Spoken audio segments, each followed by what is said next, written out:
이곳을 지나소서. 이곳을 만지소서. 내 안에 죽어가는 모든 예를 다 살아나리라. 목회자 생각 173번째 홍석봉 목사의 목회 철학 1 사역과 안식 2024년 1월 28일.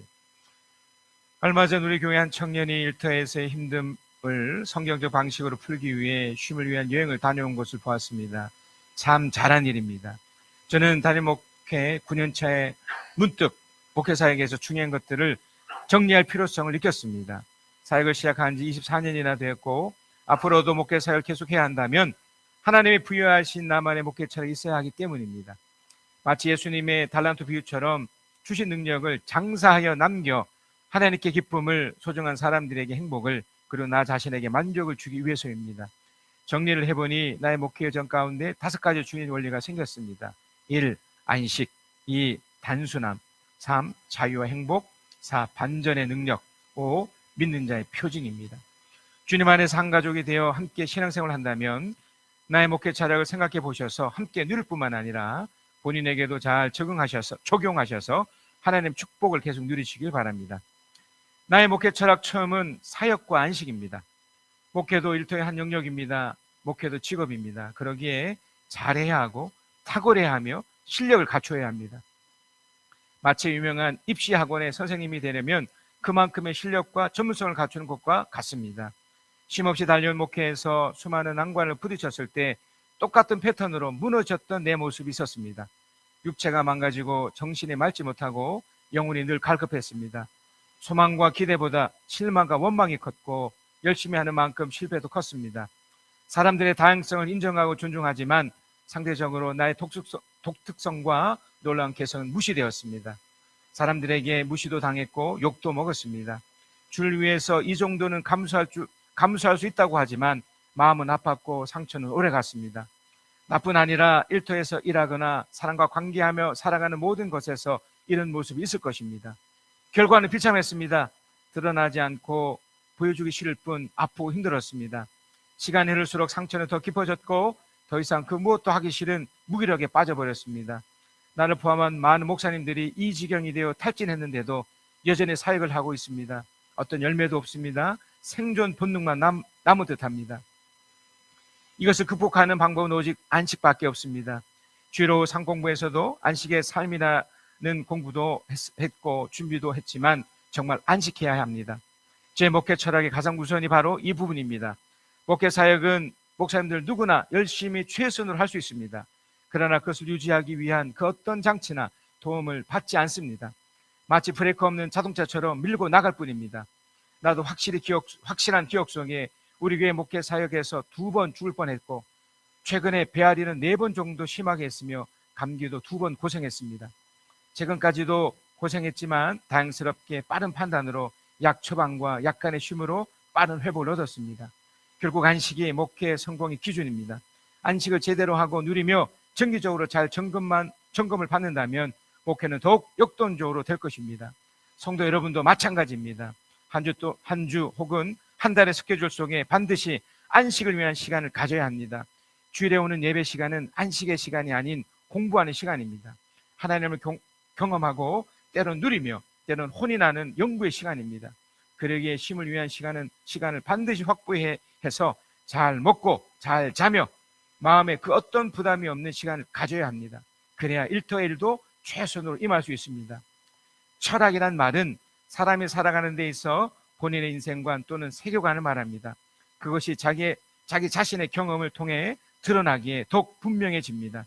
나의 목회 철학은 최선을 다한 상 못지않게 정기적이고 분명한 안식의 확보입니다. 이것이 균형 잡힐 때 성경이 말하는 갈렙의 당당한 외침이 됩니다. 여호수아 14장 10절에 12절. 이제 보십시오.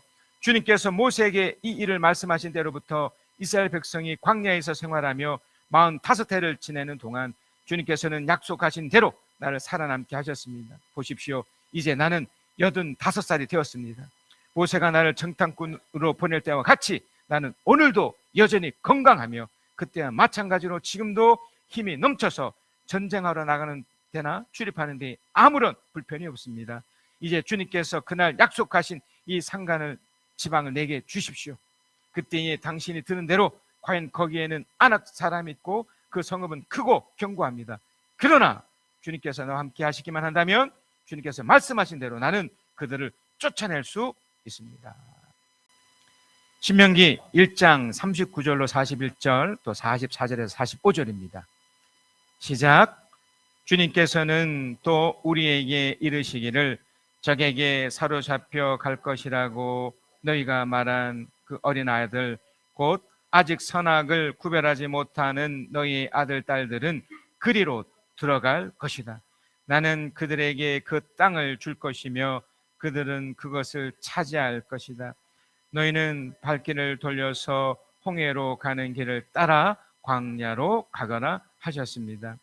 그러자 당신들이 나에게 말하기를 우리가 우리 주님께 죄를 지었으니 주 우리의 하나님이 우리에게 명하신 대로 다 올라가 싸우자 하였습니다.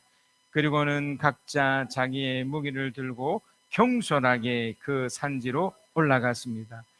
그러자 그 산지에 살던 아모리 사람이 당신들을 보고 벌떼같이 쫓아나와서 세일에서 호르마까지 뒤쳐주면서 당신들을 쳤습니다.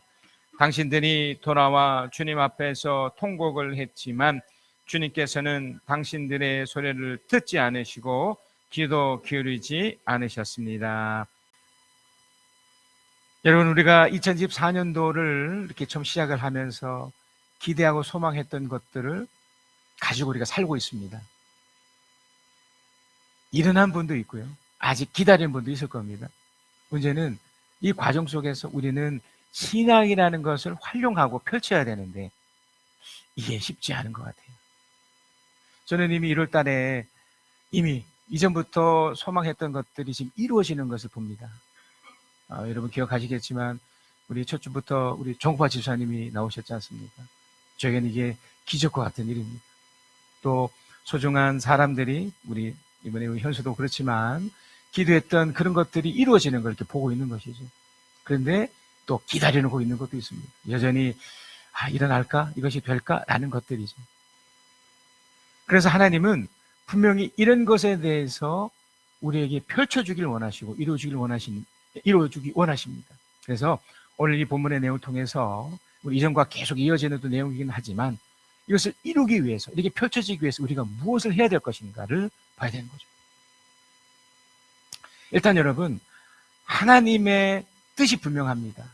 자, 신명기 1장 25절에서 28절입니다. 그들은 그 땅에서 난 열매들을 따가지고 내려와서 우리에게 보고하기를 주 우리의 하나님이 우리에게 주신 땅이 좋다고 하였습니다. 분명한 사실이죠.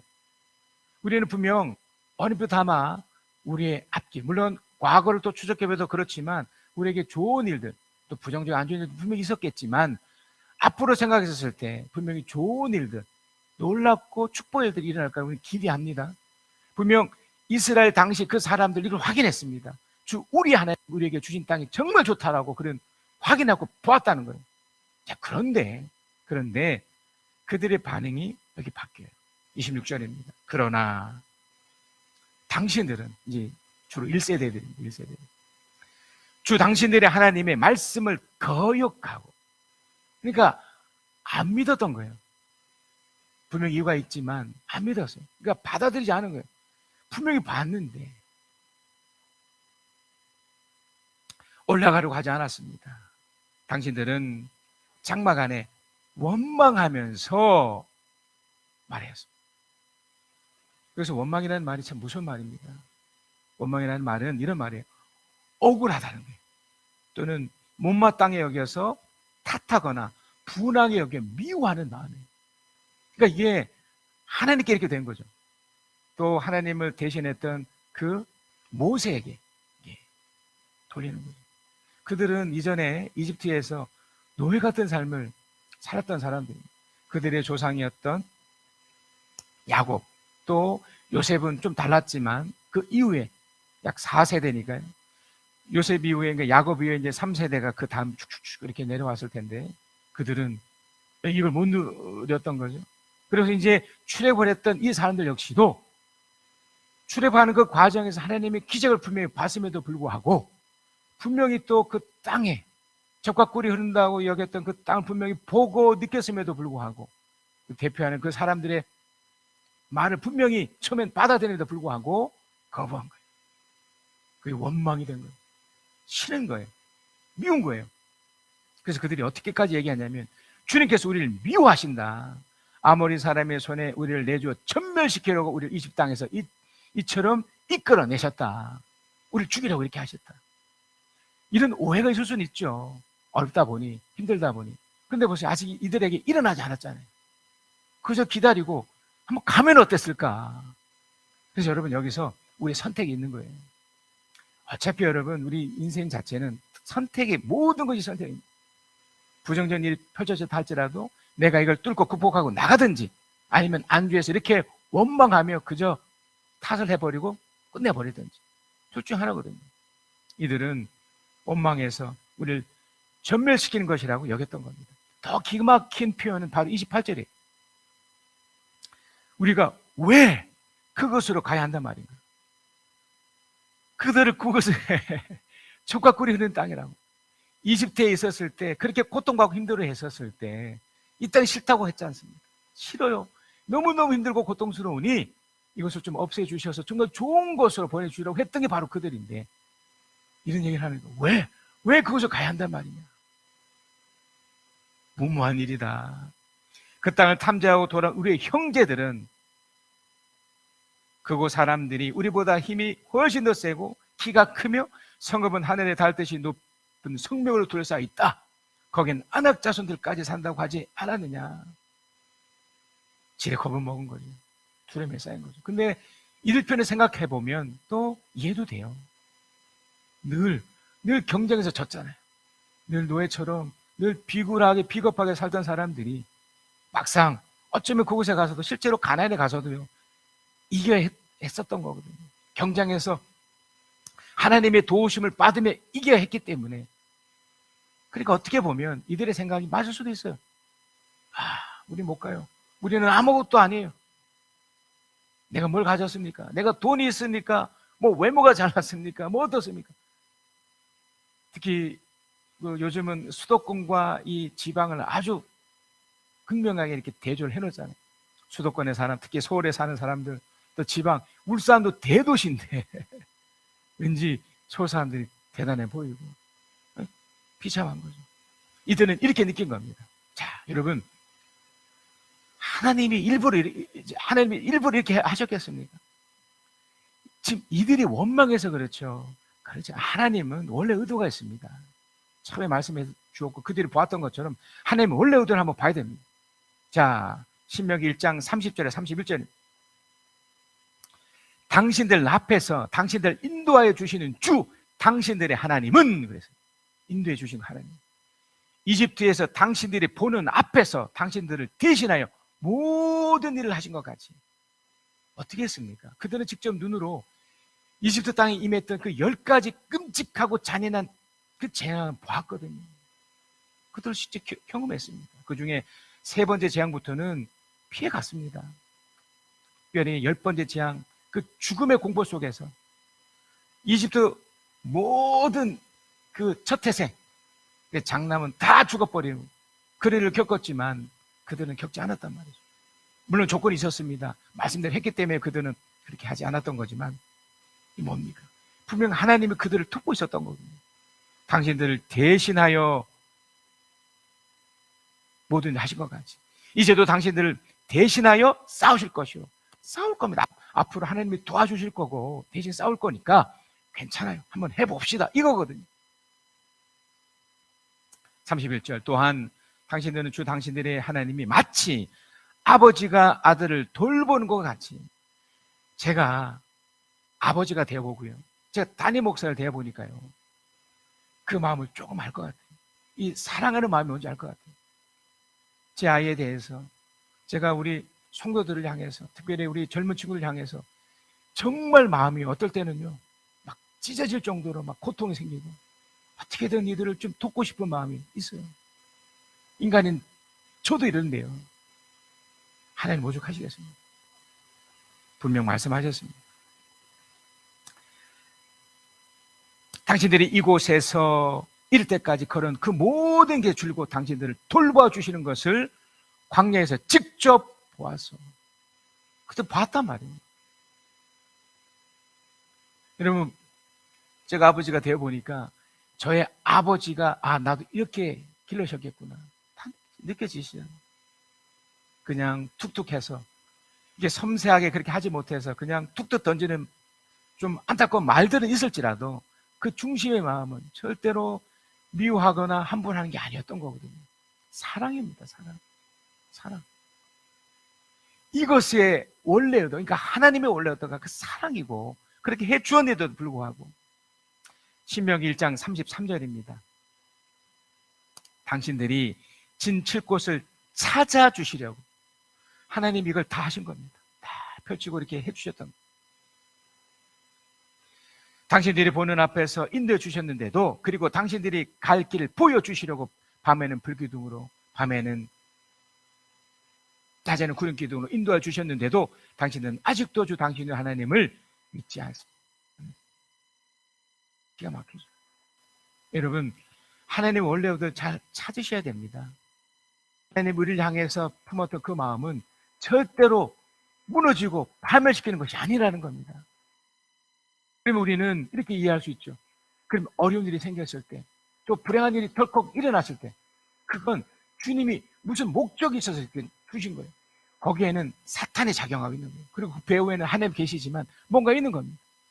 분명 거기에는 하나님의 인도하심이 있는 거예요.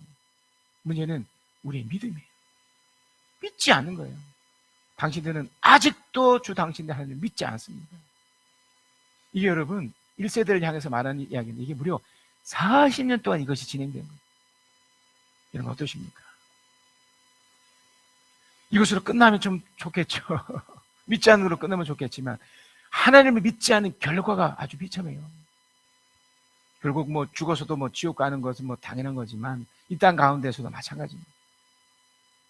신명기 1장 34절에 35절입니다.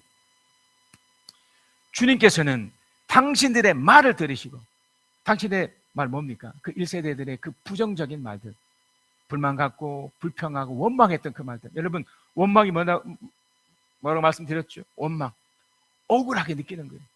왜 나만 이래요? 그래서 그걸 못마땅히 여겨서 탓하는 거예요. 저거는 저 사람 탓이에요. 이건 부모 탓이에요. 이건 심지어 자기를 또 탓해요. 이걸 분하게 여겨서 미워하는 거예요. 적극적으로 하나님을 대적하는 거예요. 하나님이 있으시다면 어떻게 나에게 이런 일이 있을 수 있어요? 인간으로서 이해는 되지만 이게 잘못된 겁니다. 왜요? 무슨 뜻이 있는 거거든요. 하나님은 당신들의 말을 들으시고 진노하셔서, 저도 아버지가 되어보니까요, 또 담임 목사가 되어보니까 성도들이, 또 제 아이가 제가 하는 것에 기울이지 않고 오히려 반대로 했었을 때 불평하고 불만해버리고, 아버지가 나에게 해준 게 뭐 있습니까? 목사님이 나에게 뭘 해줬어요? 라고 했었을 때 그 느끼는 그 데미지, 그 진짜 망치로 한 대 얻어맞은 것 같이 너무너무 아프거든요. 인간인 저도 이럴지언정 하나님도 얼마나 실망하시겠습니까? 그런 거 진노하셔서 맹세하여 말씀하시기를, 이 악한 세대 사람 가운데 내가 너희 조상의 주일에 맹세한 좋은 땅을 볼 사람이 하나도 없을 것이다. 그렇지 않겠습니까? 그럼 못 받아들이겠다는데, 안 믿겠다는데, 분명히 적각 뿌리 있는 땅을 눈으로 보여주고 그 기간 동안 자신들이 보고 느끼게끔 무려 10가지 재앙을 통해서도 확인해 줬는데도 불구하고 안 가겠다, 못 하겠다, 이렇게 된 거잖아요. 그래? 그러면 가지 마, 이렇게 되는 거죠. 신명기 1장 37절입니다. 더 안타까운 것은요, 신명기 1장 37절, 주님께서는 당신들 때문에 나에까지도 진노하셔서, 나까지 진노하셔서 말씀하신 너 모세도 그리로 들어가지 못한다. 또 동달아 들어가지 못하는 꼴이 됐어요. 이게 중요한 겁니다, 여러분. 뭐냐면 내가 불만을 갖지 않습니까? 내가 불평하고 내가 원망하잖아요. 그러면 나만 끝장나는 게 아니에요. 이게 다 전염이 돼버려요. 오염시켜버리는 거예요. 교회 내에서도 마찬가지입니다. 한 사람이 아주 부정적인 사람이 딱 있지 않습니까? 그 주위가 다 초토화돼요. 우리 교회를 이전에 많은 분이 떠났을 때요, 전부 다 그러지 않았습니다. 한두 분의 어떤 부정적인 마음이 들어서, 이 교회 더 이상 배울 게 없어, 저 목사 더 이상 필요 없어, 본인만 그러면 좋겠는데 그것이 그의 자녀들, 그의 사람들까지 다 흘러가서 그래 된 겁니다. 가장 중요한 게 목사죠. 목사는 제가 여러분을 향해서 이제 싫어, 저 사람 싫어, 저 사람 안 돼, 나도 그렇지만 딱 영향을 줘버리는 거예요. 그러니까 목사인 저도 얼마나 조심해야겠습니까? 한번 여러분 마찬가지 아니겠습니까? 모세도 무려 40년을 그렇게 고생했는데 결국 가나안에 못 간 거예요. 이 원망 때문에. 결국 그의 마지막에도 해버렸거든요. 그렇기 때문에 우리는 이것을 안면고사로 삼으셔야 돼요. 아직 우리는 교회가 있습니다. 아직 우리는 살아있잖아요. 일단 살아가고 있지 않습니까? 2024년도에도 앞으로 11개월이나 남았지 않습니까? 하나님 역사하심을 보셔야 되지 않겠습니까? 그래서 하나님의 이 두 번째 의를 받으셔야 돼요. 이걸 붙잡으셔야 돼요. 우리만큼이라도 1세들이 저질렀던, 심지어 모세까지 저질렀던 이것을 우리는 하지 않아야 돼요. 원망하지 않고 불만 갖지 않고 불평하지 않으며 주 앞에 나가야 되는데, 자, 그것을 대표적인 하나님의 사람들이 있습니다. 1세대임에도 불구하고 그렇게 했던 사람들, 바로 여호수아 갈렙이었어요. 신명기 1장 38절입니다. 그러나 그의 보좌가 눈의 아들 여호수아는 그리로 들어갈 것이다. 놀랍죠? 근데 왜 이 사람만 들어갈 수 있었을까요? 그는 이스라엘 그 땅으로 인도하여 그 땅을 유산으로 차지해야 될 사람이니 이 사람과 갈렙만 간다고 했거든요. 두 사람만 간다고 했어요. 특히 여호수아는요, 모세에게 임했던 하나님을 직접 보았던 사람이잖아요. 똑같이 10명의 탁월했던 훌륭했던 그 사람들도 마찬가지였지만 받아들인 게 달랐죠. 여호수아는 믿었던 겁니다. 그죠? 근데 여기서 놀라운 게 뭐냐면, 너는 그에게 용기를 불어넣어 주어라 하셨어요. 용기를 불어넣어. 그러니까 여러분, 무엇이 좀 우리들에게 필요하냐면 바로 용기입니다. 용기. 우리도 어쩌면 그 10명의 안타깝게 부정적으로 표현했던 그 사람들과 마찬가지고, 그것에 영향받아서 불평하고 불만하고 원망 가졌던 이 사람들처럼 될 수 있어요. 예, 저도 수시로 바뀔 수 있습니다. 언제든지. 이거밖에 안 돼. 내가 얼마큼 배우고 얼마큼 했는데 내가 이 정도밖에 안 되는 거야. 때려치우자 할 수 있거든요. 하지만 할 수 있다. 근데 그렇게 되려면 용기를 가져야 돼요. 용기. 용기가 뭘까요? 용기는요, 처음은 어떤 기운이에요. 어떤 에너지예요. 에너지. 씩씩하고 굳센 기운이랍니다. 그러니까 이게 하나님으로부터 받는 거죠. 그러니까 여러분이 용기를 가져야 돼요. 그래, 할 수 있다라고 하는 그런 정신, 할 수 있다는 그런 의지, 그래, 할 수 있다는 그런 느낌을 속으로 계속 일으켜야 되는 거예요. 에너지로요. 할 수 있어. 된다. 왜? 말씀하셨으니까. 나는 2024년도에 하나님 나에게 부탁하셨고 또 내가 원했던 이 모든 걸 이뤄낼 수 있어. 이렇게 해요. 이 용기를 가져요.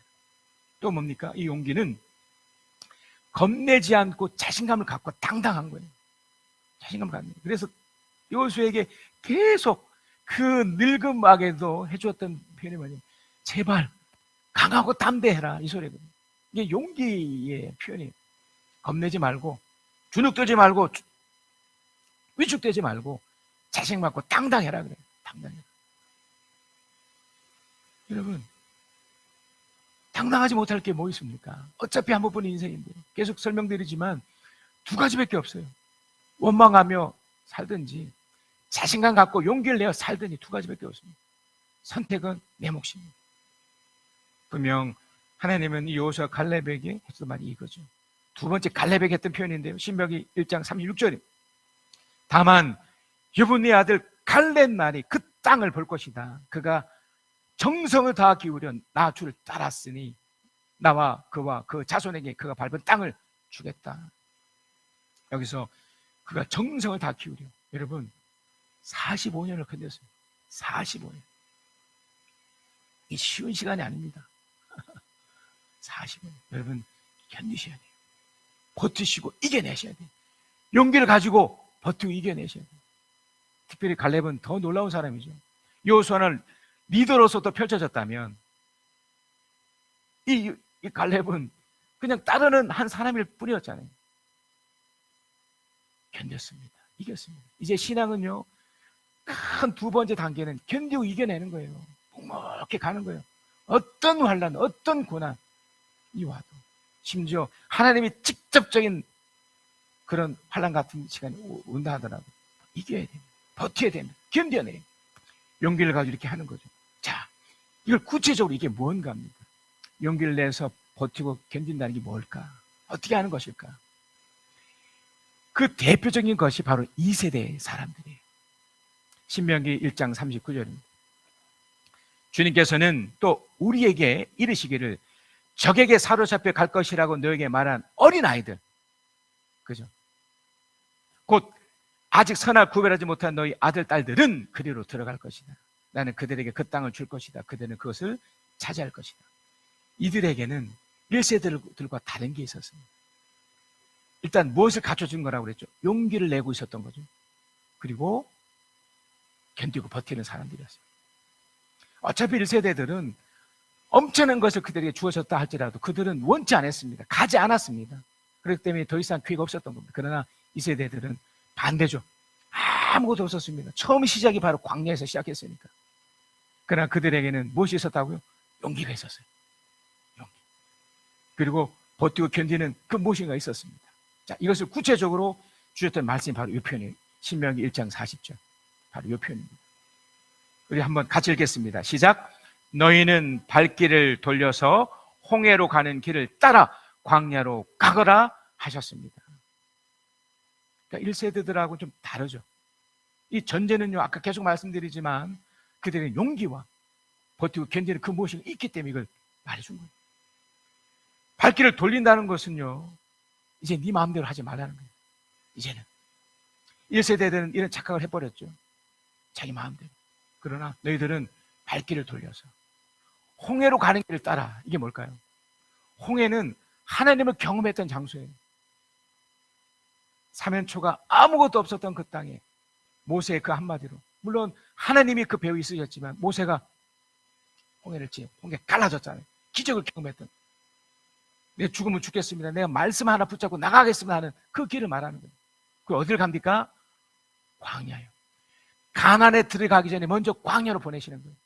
하나님을 훈련시키시는 거예요. 어떤 걸 훈련시키고 계십니까? 용기를 내고 버티고 견디는 이 훈련을 이렇게 시키는 거예요. 이 표현을 한마디로 말하면 하나님을 경험하는 훈련이에요. 여러분이 이제 2024년도에도 마찬가지입니다. 이루어지는 것들이 이루어지려면 하나님을 이런 식으로 경험하셔야 돼요. 어려움이 찾아오고 힘듦이 찾아와도 하나님 말씀 붙잡고, 하나님 내가 광야 속에 있사오니 광야 속에 역사해 주시옵소서. 내가 홍해로 가는 길을 따라가겠습니다. 이렇게 하셔야 돼요. 그럼 하나님이 역사하시고 도와주십니다. 문제는요, 방해해요. 방해. 눈에 보지 않는 뭐 천사도 있고 주의 성령도 계시지만 또 눈에 보이지 않는 사탄도 있거든요. 1세대들이 이런 착각을 하고 이런 혼란을 계속 겪습니다.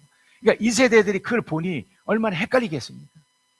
자, 신명기 41장의 42절에 그러나 당신들이 나에게 말하기를 우리가 우리 주님께 죄를 지었으니 주 우리의 하나님이 우리에게 명하신 대로 다 올라가 싸우자 하였습니다. 그럴싸하죠. 죄를 지었다고 하니. 그러니까 이게 어떤 거냐면 이제 모세와 또 여호수아와 갈렙이 막 말렸단 말이에요. 아니다, 그래도 갑시다 그랬더니 이들이 뭐 처음에는 막 그렇게 안 간다고 그렇게 하다가 자기들 생각이죠. 또 이제 반을 하는 거예요. 반대로 반을 하는 거예요. 아 그래? 그럼 올라가 싸우자. 이렇게 또 바뀐 거예요. 자, 문제는 이게 굉장히 신앙적인 것 같고 좋은 표현일 것 같아요. 그런데 그 다음 구절에 보면 그리고서죠. 그리고서 각자 자기의 무리를 들고, 각자 자기의 무기를 들고, 그러니까 이게 자기 속에는 옳은 대로 하는 거예요. 그러면서 경솔하게 그 산에 올라갔어요. 그러니까 그리고는 전에 다 올라가 싸우자, 우리가 죄를 지었다, 요것까지는 가능해요. 네. 뭔가 내가 잘못한 것 같다. 근데 그 다음 자기 속에는 옳은 대로. 이게 뭐냐면 하나님과 소통하지 않은 거예요. 여러분, 가장 위험한 신앙이 뭔 줄 아십니까? 자기 멋대로의 신앙이에요. 검증되지 않은 신앙이에요. 여러분, 기도도 왜 위험한 줄 아십니까? 검증하지 않아요. 그냥 무대뽀로 막 쥐어쥐어 외치고, 이거 다 위험할 수 있는 다 기도들이에요. 자, 그 다음 내용을 보시면 이해가 되십니다. 42절. 그때 주님께서 나에게 말씀하시기를 그들에게 전하여라. 너희는 올라가지 말고 싸우지도 말아라. 이게 하나님 뜻이었어요.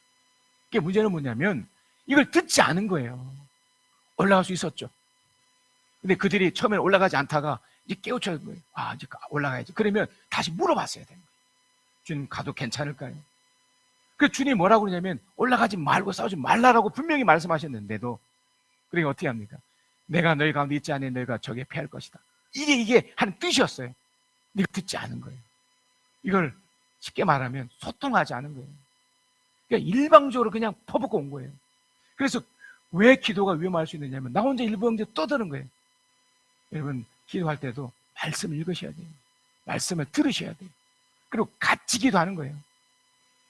상호 여건에 따라서 하나님 말씀이 다 다를 수밖에 없기 때문에, 우리 여건이 다 다를 수밖에 없지 않습니까? 소통하셔야 돼요. 그러니까 여러분, 하나님의 뜻은요, 우리랑 다릅니다. 가장 본질적인 뜻은 우리가 잘 되고 펼치를 원하시는데 그 과정 속에 우리가 들어야 돼요. 적극적으로 들어야 됩니다.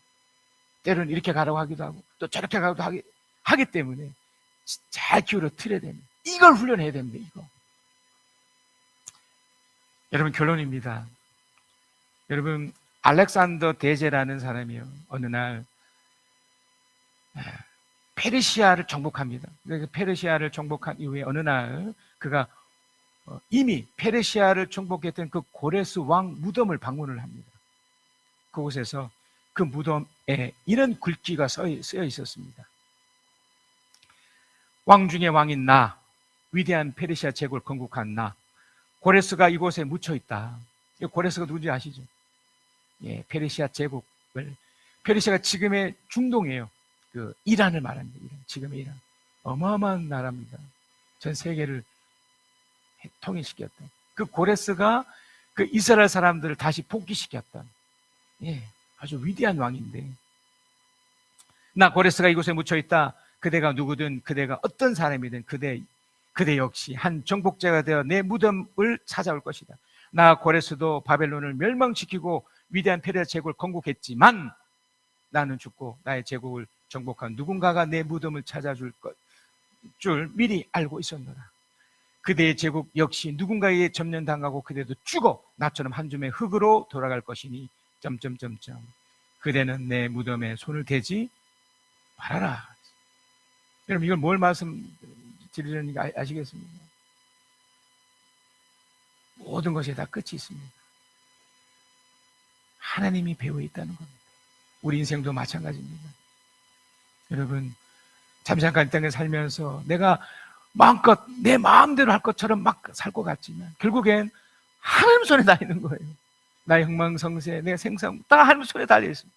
그러니 하나님이 원하시는 그 뜻에 따라 사는 것이 얼마나 현명하고 지혜로운 방법이겠냐. 그래서 여러분, 지금 해야 될 게 뭐냐면 여러분 생각을 이렇게 내려놓고 여러분의 발길을 돌려야 됩니다. 그래서 홍해로 가는 그 길을 따라 광야 속에 들어가셔서 하나님을 경험하시길, 하나님을 훈련받으시길 주의 이름으로 축복합니다. 너희는 발길을 돌려서 홍해로 가는 길을 따라 광야로 가거라. 지금은 우리 주 예수 그리스도의 은혜와 아버지 하나님의 크신 사랑하심과 우리 주 성령 하나님의 위로하심, 교통하심, 함께 하심이 주의 말씀을 듣고 깨닫고 묵묵히 주의 말씀 따라 살아가는 하나님의 사람들 위에 지금부터 영원까지 함께 계실지어다.